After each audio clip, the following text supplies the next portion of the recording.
Imaginez, c'est la tempête. Un froid intense vous mord les joues. Vous tentez tant bien que mal de remonter ce convoi pour vous mettre à l'abri. Des fois, le blizzard est tellement épais que vous tendez votre bras et vous voyez pas votre main. Et il faut se mettre à l'abri, on n'a pas le choix. S'éloigner, même à quelques mètres de ces véhicules, peut signifier s'égarer à jamais. Plusieurs centaines de kilomètres vous séparent de toute vie humaine. Mais vous avez une mission, continuer la route, car au bout du monde, d'autres humains dépendent de vous. Des vents dévalent le plateau et peuvent dépasser les 200 km/h. Parfois, on ne voit pas à 1 mètre. Il a donc fallu trouver des solutions. Vous perdez de la visibilité souvent avec le out. Le ciel est blanc, le sol est blanc, l'horizon est blanc, tout est blanc. On n'y voit rien.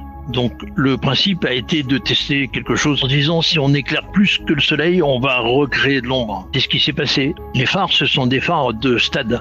Ils éclairent 2 fois plus que le soleil.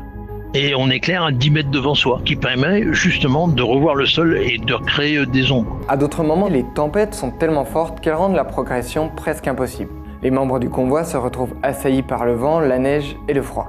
Si la dameuse ne voit pas la route, c'est très compliqué de faire la route. C'est comme un mur de neige. On ne sait pas où on est, donc on est obligé de s'arrêter. Même en mettant des lunettes de mauvais temps, les lunettes se couvrent de neige. Éventuellement, ça rentre dans les vêtements et il faut se mettre à l'abri. On n'a pas le choix.